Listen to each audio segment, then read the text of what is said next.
안녕하십니까. 별똥별이 빛나는 밤의 이성건입니다. 오늘부터는 장편환외과에서 진단되고 치료를 도와드린 대장암 사연을 소개할까 합니다. 고민을 좀 많이 했는데 여러분들께 인적 사항은 밝히지 않고 사연을 좀 소개를 해드리는 게 좀 도움이 될 것 같다는 생각이 들었어요. 장편외과에서 대장암을 진단받으신 분들하고 저하고 친한 경우가 되게 많습니다. 물론 다 그렇지는 않은데 정말 걱정이 많으신 분들은 제가 따로 설명을 더 하거든요. 일단 대장 내시경으로 진단된 날, 그리고 조직검사 결과 들으러 오시는 날 뿐만 아니라 이제 그 이후로도 우리 40대 중반의 남성분은 저하고 지금까지 장편외과에서 한 20번은 만난 것 같아요. 항암 치료 중에도 오시고, 수술하기 전에도 오시고, 수술한 후에도 오시고, 항암 치료 할 때도 오시고, 중간중간에 오셔서 저하고 얘기를 많이 했죠. 궁금증도 많이 답변 드렸고, 뭐 필요하면 수액 치료도 좀 해드리고, 또 통증 관리도 좀 해드리고. 안녕하세요 원장님, 항문에 피가 나서 네이버 인터넷에 검색했더니 치질이라고 알게 되었습니다. 그래서 치질약을 2달 정도 먹게 되었어요. 약을 먹으면서 괜찮아졌다고 또 출혈이 나고, 괜찮아졌다가 또 출혈이 나고, 그래서 장편환외과에 가서 병원에서 처방받을 수 있는 약을 받으려고 했더니 선생님이 검사를 하자고 하셔서 처음에는 진료비를 더 내야 하는 건 아닌가 싶어서 한사코 싫다고 말씀드렸는데, 선생님이 간곡하게 간단한 검사 방법이라고 꼭 하고 싶다고 저를 설득하는데 원장님의 얼굴에서 진심이 느껴졌습니다. 직장 수지 검사를 하시더니 직장암이 의심된다고 하시더라고요. 그래서 구불결장경인가 하는 검사를 바로 했고 직장암이 진단되었습니다. 선생님 아니었으면 암인지도 모르고 내내 약만 먹고 있었을 생각을 하니까 너무 무섭고, 또 지금이라도 알아서 천만다행이라고 생각합니다. 선생님이 제게 간단한 검사만이라도 하자는 그 표정을 잊을 수 없습니다. 선생님 제 생명의 은인입니다. 앞으로도 치료 잘 받겠습니다. 제가 말씀드리고 싶은 거는 체질이라고만 방치하지 마시라는 거, 첫 번째. 두 번째는 항문외과 의사가 손가락을 넣어서 하는 검사만으로도 많은 정보를 알 수 있다는 거, 두 가지를 말씀드리고 싶어요. 일단 첫 번째로 출혈이 있다고 치질이라고만 생각하시면 안 된다는 겁니다. 물론 항문 출혈, 혈변의 95% 이상은 체질 때문이에요. 체질인 경우가 대부분입니다. 맞는데 간혹 드물게 대장에 암이 있어서 피가 나는 경우도 있거든요. 제가 국립암센터에서 대장암센터에서 근무를 할 때 전임으로 그런 사연들 되게 많이 봤어요. 나는 체질인 줄 알았다. 나는 이전에 치료 수술을 했는데 피가 나길래 또 치료가 재발된 줄 알았다. 그냥 양하고 용고 쓰고 지냈다. 그러니까 또 피가 안 나더라. 사실은 몇 년 전에 약국에서 치질약을 구매할 수 있게 됐어요.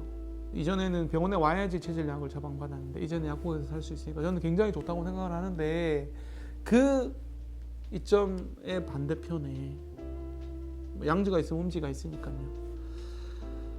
이제 이런 일이 생기는 거죠. 체질인 줄 알고 체질인라고만 생각했는데 알고 보니까 암이었던 거죠. 그러니까 암을 방치하게 되는 그런 문제점이 있는 겁니다.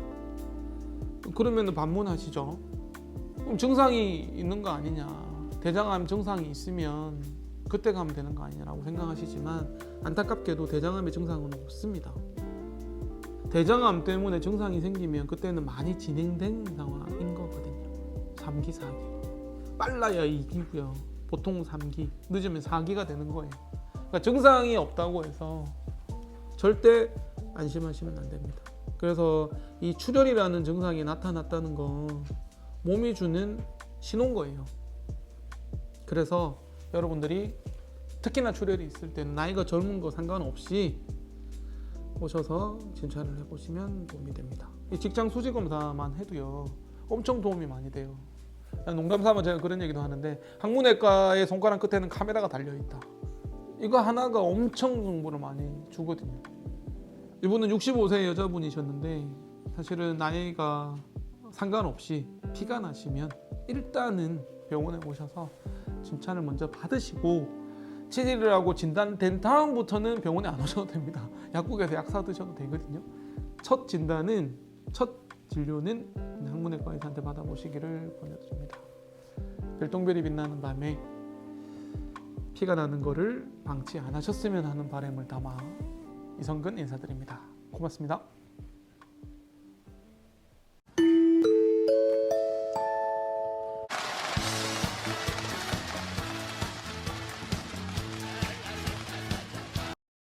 안녕하십니까. 별똥별이 빛나는 밤의 DJ 이성근입니다. 대장암 사연을 소개하는 두 번째 시간인데요. 목소리가 좀 차분해지는 것 같아요. 네, 이게 이제 엉덩이 대장의 저의 캐릭터가 굉장히 하이톤이고 좀 발랄하고 경쾌하고 그런데 처음 보시는 분들은 오해하실 수도 있을 것 같긴 한데 아무래도 대장암 얘기를 하다 보니까 좀 그런 것 같습니다. 자, 두 번째 사연 소개해드리겠습니다. 치질 수술을 얼마 전에 다른 병원에서 했습니다. 분명히 수술 잘 되었다고 의사분이 말했는데 수술 후에 출혈이 계속 있어서 정말 수술이 제대로 되었는지 확인하고 싶어서 장편외과에 방문했습니다. 이성근 선생님, 의사님이 수술 부위부터 언제 어떻게 하게 되었는지 정말 꼼꼼하게 물어보셔서 하나하나 답해드렸더니 대장 내시경을 하자고 하시더라고요. 치질 수술 부위가 어떤지 알고 싶어 간 건데 대장 내시경을 하자고 하셔서 솔직히 처음에는 조금 의심스러웠는데 대장암이라는 결과가 나왔습니다. 너무 충격적이어서 처음에는 어떻게 해야 할지 눈앞이 깜깜했는데 다행히 초기여서 완치를 목표로 열심히 치료받고 있습니다. 원장님 정말 감사합니다. 생사를 오가는 감정이 들더라고요. 장편외과를 정말 우연히 갔었는데 제게는 최고의 행운이라는 생각이 드네요. 처음엔 솔직히 좀 의심스러우셨대요. 저는 이제 장편외과로 개원을 할 때 목표 중에 하나가 정확하고 정직하고 정성을 다하는 진료를 하자는 거. 그러니까 정성을 다하는 것도 중요해요. 정직하게. 그래서 최대한 소위 과잉 진료를 안 하려고 노력을 좀 많이 하고 있고요. 의사들이 과잉 진료를 하는 이유는 몇 가지가 있는데 그 중에 하나는 오진을 안 하기 위함이기도 해요. 그래서 저는 이제 대장 내시경을 치질 수술하기 전에 3년 이내에 하셨다 그러면 다시 대장 내시경을 하자고 얘기는 안 하거든요. 근데 이제 어떤 분들은 무조건 해야 된다라고 하시는 분도 계세요. 왜냐하면 놓치는 대장암도 있을 수 있으니까. 특히나 항문 출혈로 내원하시는 분이 몇 년 전에 이제 대장 내시경을 했다고 하더라도 그 사이에 암이 생겼을 수도 있고 이런 이유들 때문에 대장 내시경을 굉장히 강권하는 분도 계시기는 한데 저는 이제 상황을 여러 가지를 따져서 이제 판단을 하는데요. 이분처럼 42세 남자셨는데 대장 내시경을 한 번도 안 해보셨고 그리고 수술 후에 출혈이 있을 때는 제가 검사를 해보니까 치질 수술은 잘 됐고 남은 체질도 없는데 피가 나니까 그냥 관가할 수는 없었던 거죠. 사실 저는 40세 이상에서 대장 내시경 한 번도 안 했다 그러면 일단은 대장 내시경을 한번 고려는 합니다. 피가 안 나도요. 출혈로 내원하시는 분이 아니더라도 그래서 대장 내시경은 저는 35세부터 했으면 좋겠다는 생각이 드는데 한 번도 안 해보신 분이라면 증상이 없어도 해보기를 추천을 드리고요.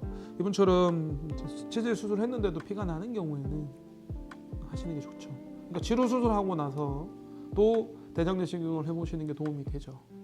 피가 안 나더라도요. 왜냐하면 치료의 원인으로 염증성 장질환이라는 문제가 있어서 그럴 수도 있거든요. 치료가 생겼을 수도 있으니까. 사연에서 보면 너무 충격적이어서 처음에는 어떻게 해야 할지 눈앞이 깜깜했다. 대장암 진단받고요. 그런 것 같아요. 생사를 오가는 감정이 드십니다. 네, 제가 그 마음 잘 압니다.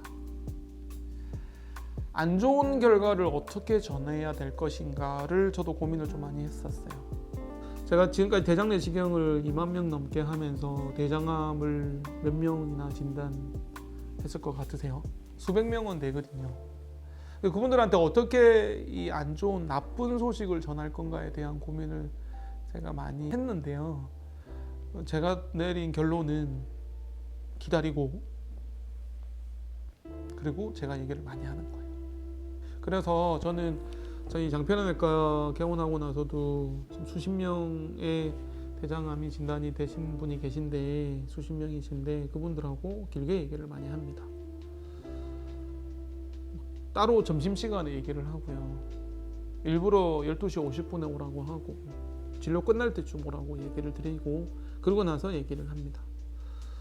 적어도 30분, 길면 1시간 넘게 얘기를 하죠. 일단 마음의 사실을 받아들일 수 있는 시간이 필요하시거든요. 그럴 때는 좀 기다립니다. 쉽게 받아들이지 못하세요. 최근에는 제가 대장 내시경하고 나서 대장암이 진단되신 분이 결과 설명할 때 그러시더라고요. 자기는 검사 안 한 것 같다고. 난 수면 진정 내시경을 했더니 나 안 한 것 같다고. 이 사진에 보이는 거 이건 내 아닌 것 같다고. 나 다시 해달라고. 네, 이번에는 진정 내시경 안 하고 일반으로 할 테니까 이 암이 있는지 나한테 다시 눈으로 보여달라고. 실제적으로 그렇게 했어요. 그렇게 하고 다시 보여드렸거든요. 그만큼 쉽게 받아들이기 힘드세요. 대장암입니다 라고 얘기를 하고 그냥 맞춰버리면 그분들은 집에 가서 엄청나게 인터넷을 많이 찾으시고 엄청나게 잘못된 정보들을 많이 사실인 양 받아들이시거든요.